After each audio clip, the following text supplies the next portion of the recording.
What's happening, everyone? I've got a very interesting video in store for you today. I am delighted to welcome Stefan Borson onto the channel, making his debut, in fact. Stefan is an eminent football finance expert who, in my opinion at least, provides the best and most insightful coverage on the monetary side of the game. Right, here we go. I am really interested to hear what you think about this, so please do let me know your thoughts in the comments below. It's a serious one. I hope you enjoy. A sentiment at Chelsea, a very strong feeling that seems to be gathering traction. And Conor Gallagher is the player that is often discussed. He's often the player that is used for this. But I think he's the public face of this. He is the personality. He is the face of selling players that we desperately want to stay. There is a banner now at Stamford Bridge that says, "If you sell Conor, we riot." People are really angry.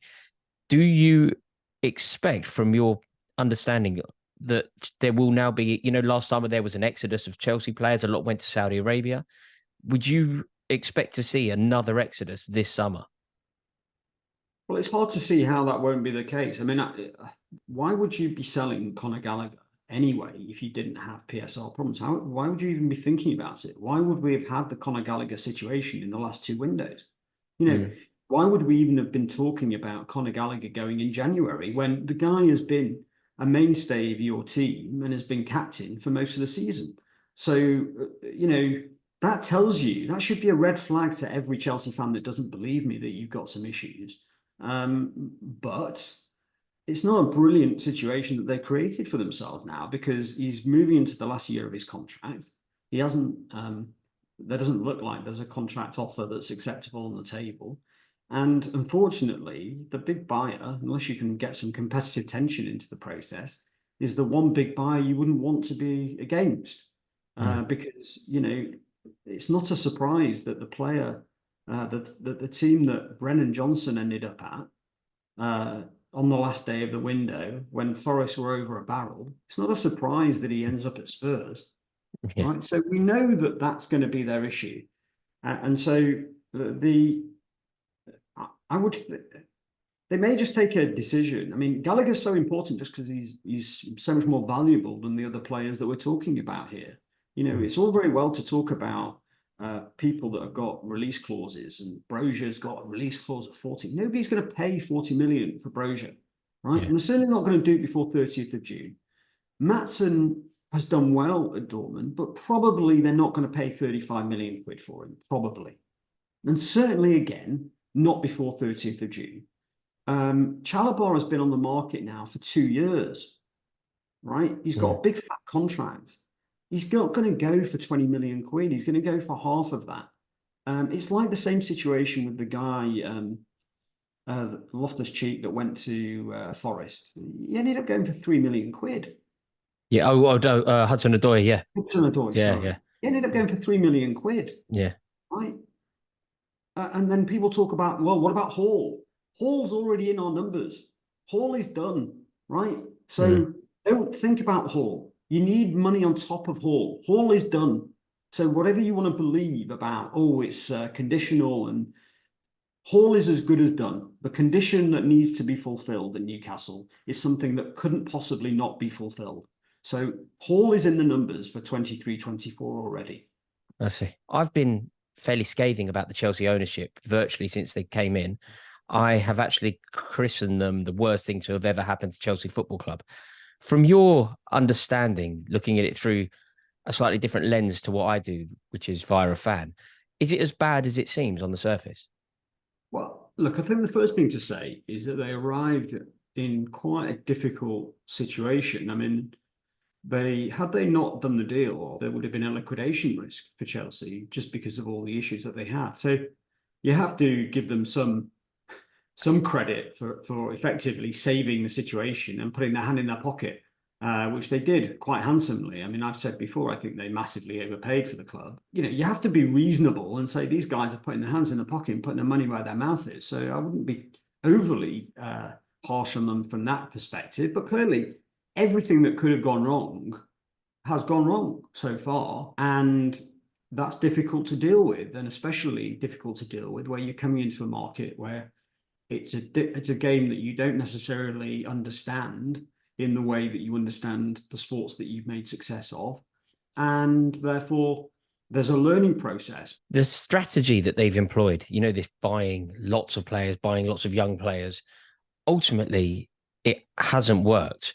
What sort of hole do you think that's dug us into here? Are we going to be able to get out of that? I mean, there was a moment fairly recently where I just thought that this is a complete catastrophe. Our best player at the time was undoubtedly Conor Gallagher. He was wearing the captain's armband, and there was genuine concern that he was going to be sold to Tottenham in order to try and equalise this issue that we've got ourselves into financially. That's now only going to get worse, isn't it? Because Chelsea won't be in the Champions League next year. And where is this money going to come from? There's obviously the threat of lingering action as well, because we've seen what's happened recently to Everton, Nottingham Forest, Manchester City have been charged. Do you think something like this is around the corner for Chelsea? I think the 8-year strategy was bonkers, and there's a reason why no club has ever done it, because yes, it helps you on the amortization side in terms of smoothing the amortization cost, but moreover, it gives you a commitment, a legal, binding, expensive commitment on these footballers for 8 years, even if they fail. And it's going to be a problem shifting players who aren't a success. Now, the flip side of that is clearly not all of the signings have been failures, and slightly painfully for City fans, of which I am one, as everybody knows by now. Palmer's obviously been a big hit, and other signings have been hits. So they're not all loss makers, but the ones that are loss makers are going to be very expensive to get out of the club. And in spending what they spend, they have created a situation where I think, and I struggle to see how I'm going to be proven wrong on the point, but it is everything is always possible. I'm only analysing the numbers and giving a good faith. I mean, a lot of Chelsea fans don't think I'm acting in good faith in terms of my analysis, but I can promise you, I'm not really bothered either way whether they do or don't breach. The bottom line is I've done the analysis and I think they will, and I think they're way short. And every bit of evidence that comes out appears to me to support the fact that they are well short. And that will mean even if they sold a player like Conor Gallagher for even 50 million quid, that they would still have a major problem. And at some point, selling off the crown jewels, the homegrown players who are successes. I mean, no club, the players that you least want to sell are homegrown players who are mainstays of your side. And that's the position that Chelsea are going to find themselves in, it seems. First of all, this summer, but even beyond this summer. As you've said, it's very unlikely that Chelsea qualify for the Champions League. I mean, almost impossible, in fact, for next season. And next season is a season where the Champions League revenue goes up 30%. So the deficit between Chelsea and the teams who are in the Champions League in terms of the revenue that those teams are going to have to play with is going to get even bigger. It could easily be £150 million difference between, say, City on a base case of qualifying for the quarterfinals of next season's Champions League in terms of the revenue that City would get versus what Chelsea will get. £150 million of difference makes a big difference in terms of what you can spend for obvious reasons. So clearly is an issue. And if they're not in Europe next season, and frankly, really, it's only if they're in the Champions League. I mean, if they're in the Europa or the UEFA, the net of either of those qualifications is probably zero profit. You obviously get a little bit of revenue, but also your costs go up. So unless you were to probably win the Europa, it's probably not going to make a huge difference to the bottom line. Now, that means when you add on the wage costs that they've got and the amortization costs that they've got, that they're very likely to lose a lot of money next year as well. And if they lose a lot of money next year, it means that the selling has to continue because they've got to balance the operating losses by player trading profits.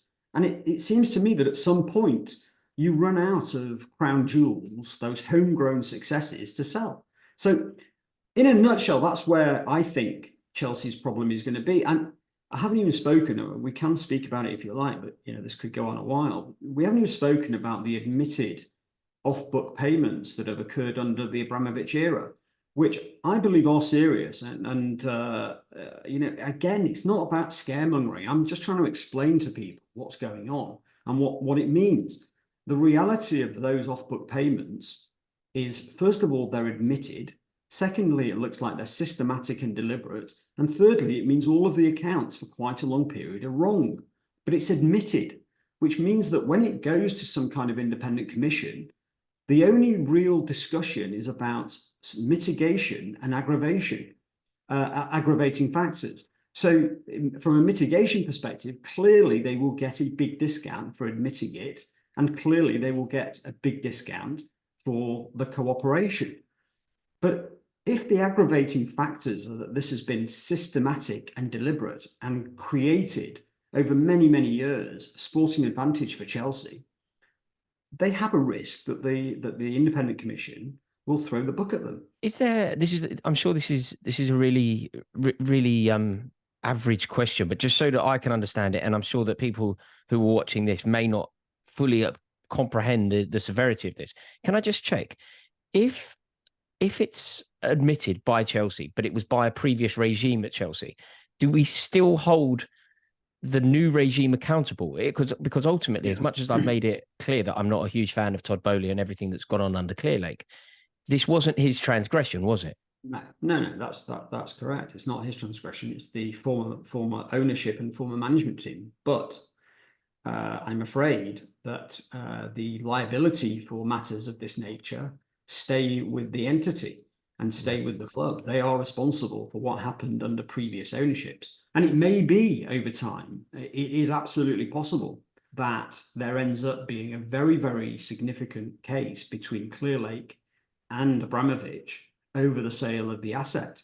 And there could well be an allegation that full disclosure was not made to Clearlake. But that will not save Chelsea Football Club from the potential, and I say probable, charges in respect to the actions that were taken. And by the way, I don't think anybody could credibly argue that these matters didn't give rise to a sporting advantage, because we're talking about a whole load of signings, players like Hazard and Willian and other players that clearly were players that other teams wanted at that time. And therefore, the payments that were made to their agents or to the players themselves outside of the transaction that was disclosed clearly disadvantaged some other clubs and gave Chelsea a sporting advantage, which they went on to take by winning many, many trophies. So I think the chances that an independent commission could look sort of semi-favorably on Chelsea and say, let's just call it quits, I think is unlikely. So with this in mind, if you were to, I know this is almost impossible for anybody to do, but everything that you understand to be going on at Chelsea, if you think about the Abramovich issues, the Cyprus papers, and then the modern day issues, the spending that's going on, the lack of revenue that has been achieved via European competition or securing silverware. Where do you see this going? Because currently Chelsea aren't charged with anything, are we? We are not. No, we are correct, not yet correct. charged. And we have to be fair, right? So I do try and say this the whole time. I try and say a couple of things just to put the context. First of all, the management team clearly know what they're doing, right? They're not idiots. We're talking about a very successful set of business people and investors, and also non-exec directors. You've got some excellent people on the board. So the idea that they're kind of sleepwalking into this problem is not the case, but things can occur that you can't control. That's the first thing. The second thing is the accounting period that we're talking about in terms of a PSR breach has not finished yet. It finishes on the 30th of June. So they do have time to do something, but we know how difficult it is going to be to sell players from this point to 30th of June. And we also know now from some of the cases, such as the Forest case, that there isn't going to be that much leeway for near misses if you sell a player in July, for example. They will get some allowance if, for example, they sold a player in July and had done a sort of conditional deal in June, but couldn't get it quite over the line in time. They'll get some allowance, right, if they do breach. They then have a problem as well on the fact that they've got no shirt sponsor for next season. Infinite Athletes, which I won't even start on that one because I still, we'll see about that. It's still a mystery to me how Infinite Athlete were a company that could pay $50 million for a 1-year shirt sponsorship when they don't appear to have $50 million. But that will come out in the wash over time. But in any event, you would have thought by now, because they are starting to produce the kits in the Far East, you would have thought by now that they would have signed a front of shirt sponsor for next season. And as we, it could happen any day, and I'm sure it's in hand, but at the moment they haven't signed up somebody on what you would have imagined would have been a kind of 3-year deal at 40, 50 million quid a year. I mean, that is the power of the Chelsea brand. And let's not forget, even without European football, Chelsea is still a huge commercial operation and has a huge fan base around the world. And it does have commercial value, even without Champions League football. But it doesn't go on, indefinitely. If you're not in the biggest tournament, clearly brands are not going to pay the biggest prices. But how does it all come together? I can't give you an answer. And the reason I can't give you an answer is because nobody knows. What we've seen in the Everton and Forest cases is they're only just now piecing together how those things work. So nobody knows. We're in the early stages of figuring all of this stuff out.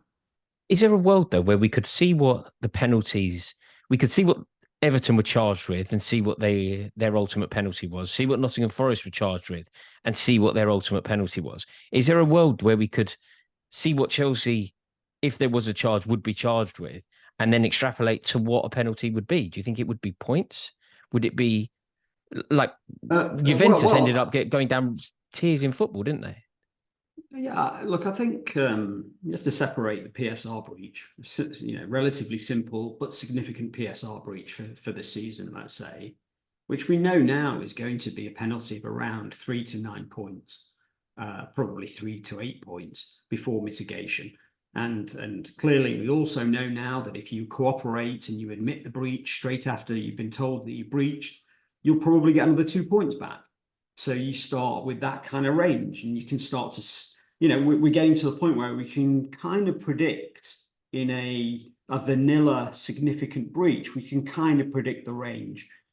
What's less simple is what happens with these off-book payments and the admitted off-book payments, because I think they look quite serious and they're admitted. I mean, that's what makes them so different from the City situation. They are of a serious nature in a similar way to the City allegations, but City deny the allegations and will defend themselves, and they'll either win or they won't. And of course, if you lose in those circumstances, City can expect very grave consequences.